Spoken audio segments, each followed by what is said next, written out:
A paz do Senhor. Eu sou o pastor Jamaci Barbosa.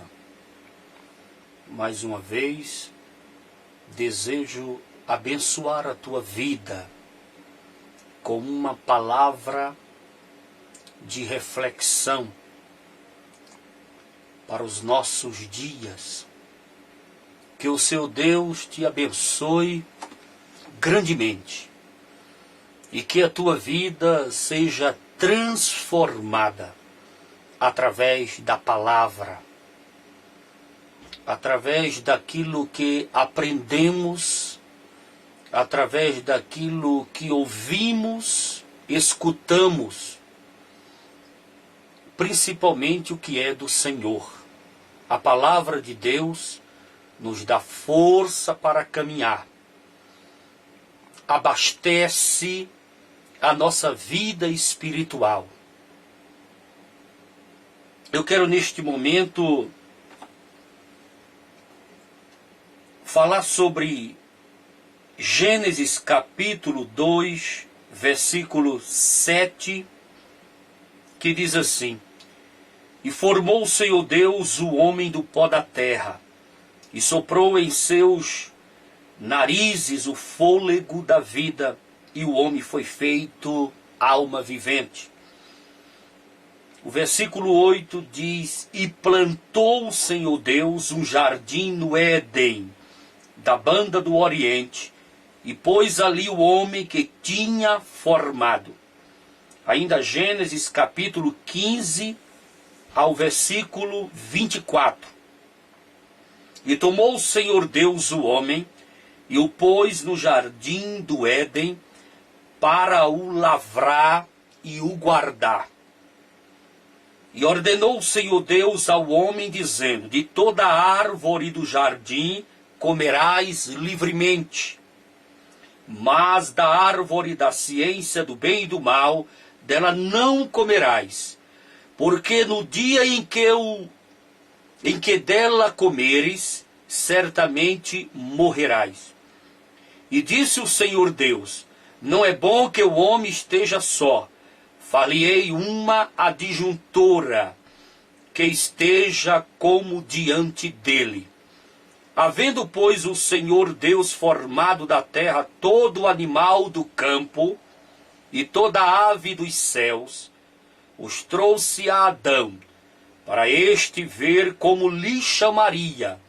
E tudo o que Adão chamou a toda a alma vivente, isso foi o seu nome.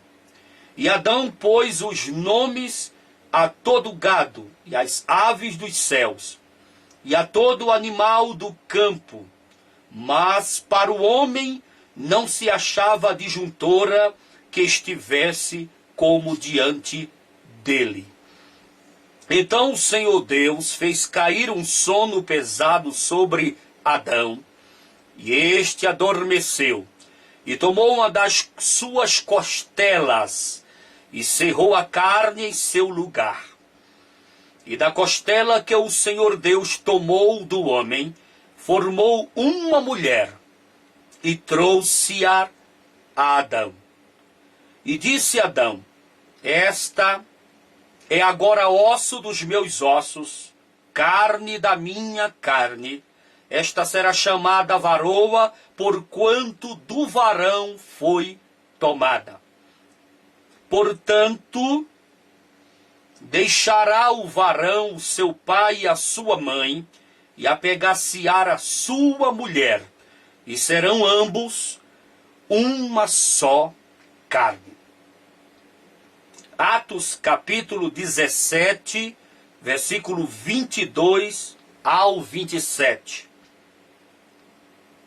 E, estando Paulo no meio do Areópago, disse: Varões atenienses, em tudo vos vejo um tanto supersticiosos, porque, passando eu e vendo os vossos santuários, achei também um altar em que estava escrito: Ao Deus desconhecido. Esse, pois, que vós honrais, não o conhecendo, é o que eu vos anuncio. O Deus que fez o mundo e tudo o que nele há, sendo o Senhor do céu e da terra, não habita em templos feitos por mãos de homens, nem tampouco é servido por mãos de homens, como que necessitando de alguma coisa, pois ele mesmo é quem dá a todos a vida e a respiração e a todas as coisas. E de um só fez toda a geração dos homens, para habitar sobre toda a face da terra, determinando os tempos já dantes ordenados e os limites da sua habitação, para que buscassem ao Senhor, se porventura, tateando, o pudessem achar, ainda que não está longe de cada um de nós. Com esta leitura bíblica, nós encontramos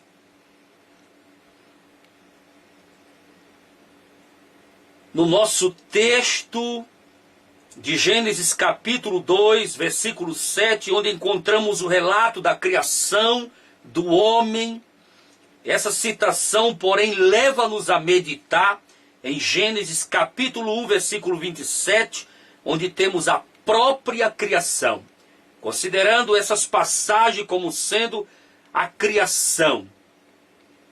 Uma e o relato a outra, excluímos logo a ideia de que, segundo alguns teólogos, houve duas criações. A expressão soprou nos seus narizes, nós também não podemos dizer até que ponto é literal. O fato é que Deus nos mostra, sim, haver comunicado vida ao homem de um modo especial. Nenhum outro ser vivente recebeu de Deus um sopro tão íntimo, só o homem. Lógico é que a vida de todos os seres partiu do mesmo Criador.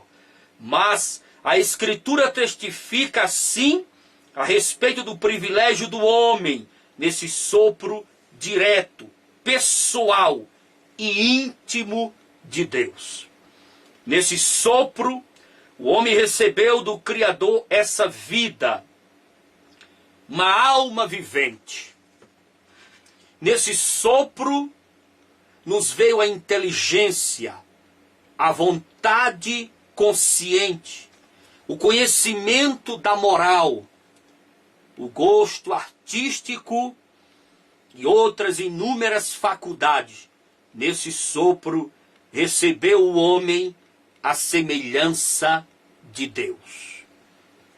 Infelizmente, mais tarde, Eva e Adão receberam um outro sopro, não nos narizes, mas nos ouvidos, não do Criador, mas do destruidor, e tornaram-se não viventes, mas mortais. O sopro de Deus nos narizes deu-lhes a vida, mas o sopro do adversário nos ouvidos deu-lhes a morte. Cuidado com os sopros nos ouvidos. O inimigo tenta soprar coisas negativas, contrárias e palavra de morte nos teus ouvidos. Não dê ouvidos às palavras negativas e contrárias do inimigo. Valorize o sopro de Deus, o sopro da vida, o sopro da sabedoria, o sopro da inteligência, o sopro que você recebeu nos narizes para respirar, para viver, para adorar e para glorificar ao Todo-Poderoso. Nem todo sopro é de Deus. A Bíblia fala do sopro do nariz, e a Bíblia fala do sopro nos ouvidos, que contaminou Eva, contaminou Adão e os tornou mortais. O homem, antes de receber o sopro divino, estava em estado de inconsciência.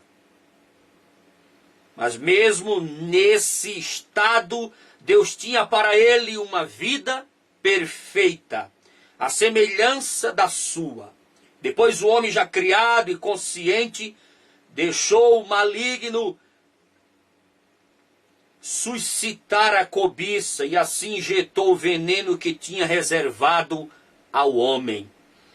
Ainda a respeito do sopro, nós observamos que a criação, ao nascer, tem o primeiro contato com a vida ambiente por meio da respiração, ao qual, causando um ligeiro choro, põe todo o organismo em funcionamento, ou seja, organismo em funcionamento, tornando-o vivo.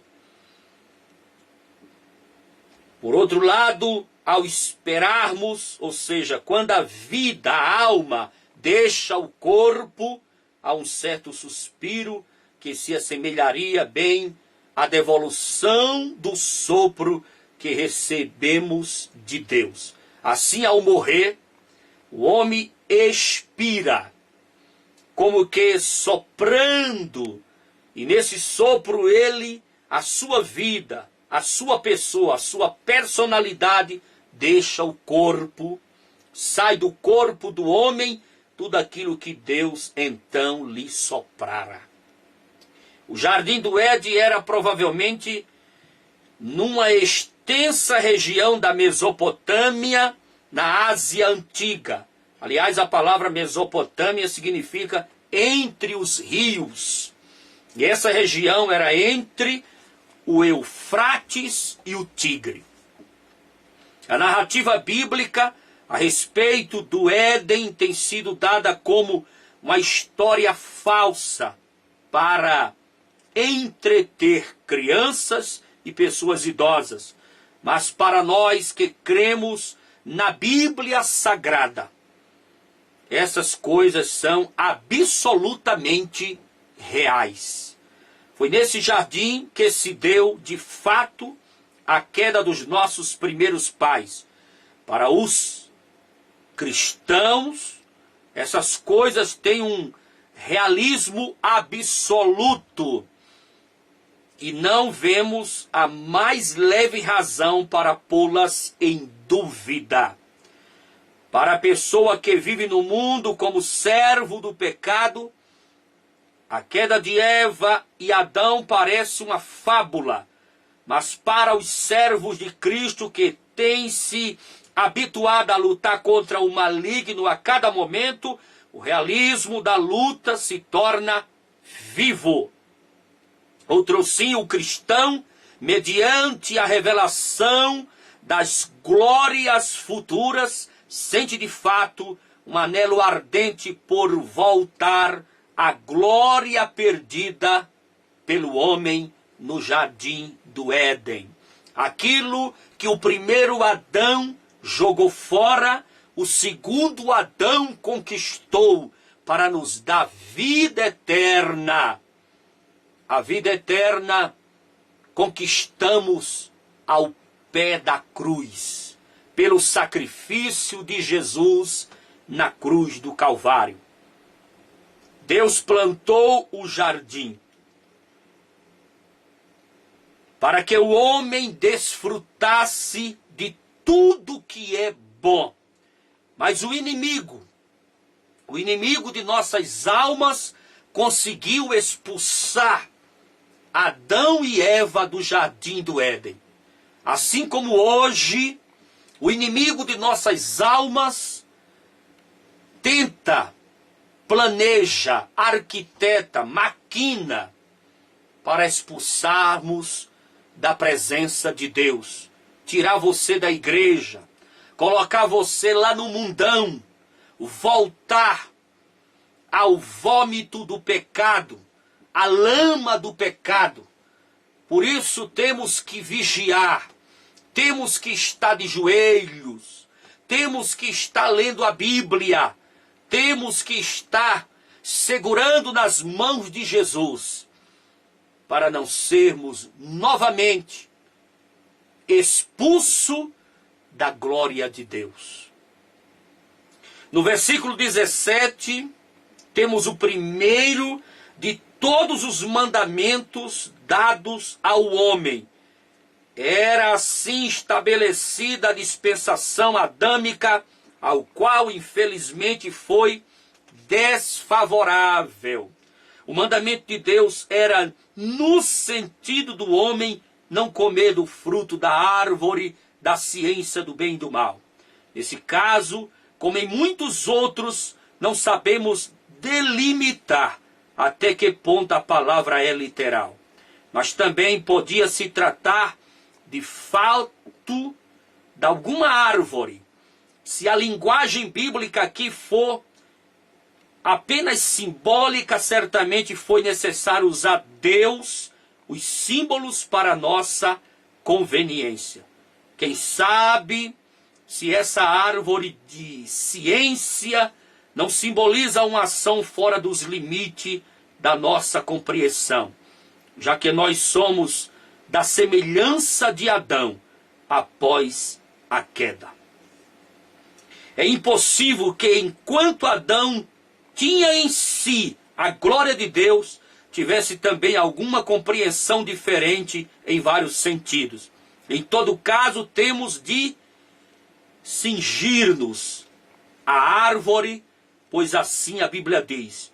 Note-se que Deus não disse ao homem que comesse de uma só árvore e se guardasse das outras, mas foi exatamente o contrário. Comesse de todas e se guardasse apenas de uma, mas mesmo assim, na prova menor, o homem falhou. São as coisas menores, pequenas, são as minúcias que vai colocar muita gente no caminho da perdição. São gravetos no caminho da caminhada cristã, na estrada do cristão. Gravetos, coisas pequenas, coisas que muitos crentes dizem que isso não prejudica, isso não faz mal, isso não tem problema nenhum. São essas minúcias, são essas coisas pequenas que vai fazer muita gente ficar no arrebatamento da igreja, perder a sua salvação e sair fora da glória de Deus. Cuidado com essas coisas menores. Ela pode riscar o teu nome do livro da vida.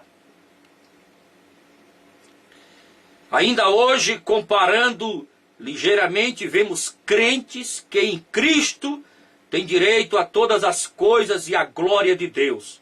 Trocam a sua herança perfeita e eterna pelo simples conhecimento das coisas finitas. Pela sabedoria deste mundo, endurecem-se para a sabedoria de Deus. Pelo estudo das coisas que se veem, perde as maravilhas que o olho nunca viu e o ouvido nunca ouviu e que nunca subiram ao coração do homem. Para a formação do homem, houve primeiro uma espécie de conselho. E depois a ação de Deus para a formação da mulher, houve também conselho. Não era a intenção de Deus conservar unicamente o casal, mas sim que crescessem e povoassem a terra. Isso se depreende facilmente da própria natureza. Contudo, o homem tinha tudo para ser feliz com Deus. A humanidade de hoje, examinando a vida que teriam tido os dois no Éden, há de achar que seria uma existência silvestre e monótona. Sem cinemas, sem futebol, sem rádio, sem danças, sem álcool, sem automóveis, mas esquecem-se ou não percebem que eles tinham o principal, a comunhão com Deus. E a prova que eles tinham mais do que o atual mundo está na insatisfação que notamos em Atos dos Apóstolos, capítulo 17. Ainda hoje e em todas as épocas, o homem tem anelado, desejado conhecer a Deus. E Paulo encontrou homens desejando adorar.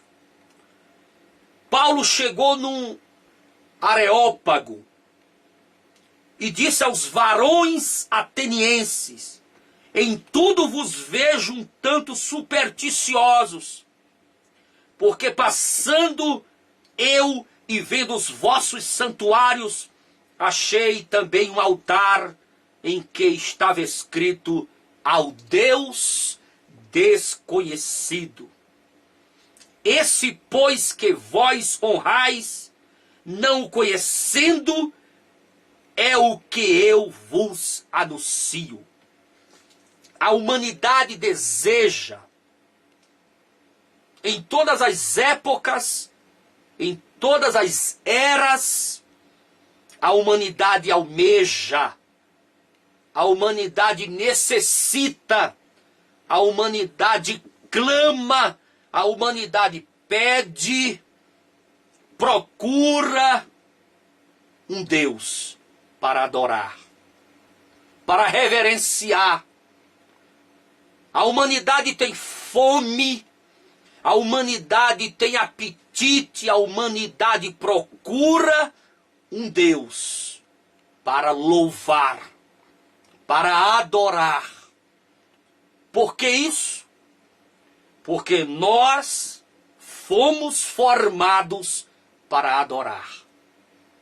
Quando Adão vivia no Éden, ele vivia diante da glória de Deus, numa comunhão gloriosa, perfeita, harmônica.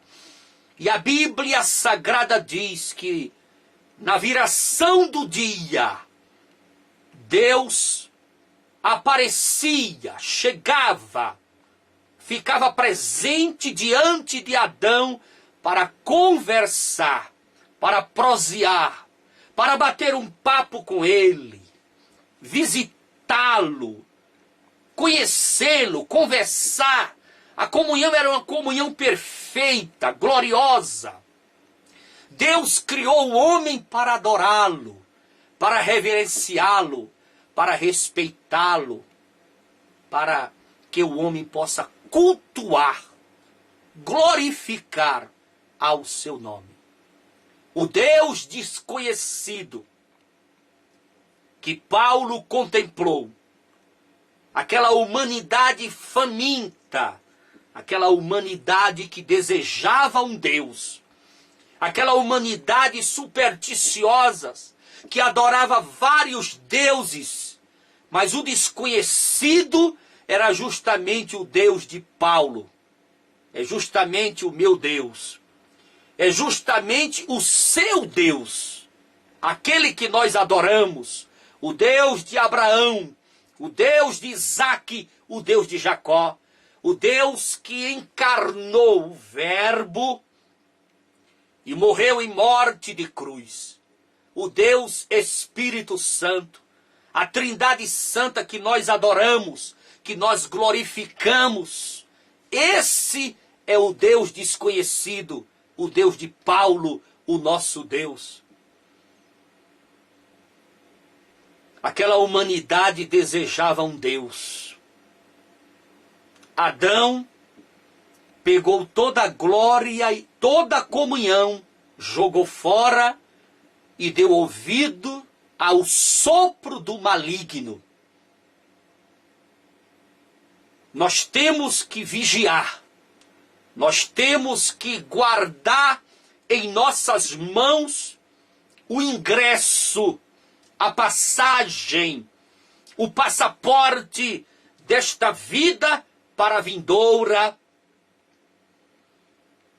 e jamais dar ouvidos ao sopro do inimigo, o sopro dos ouvidos.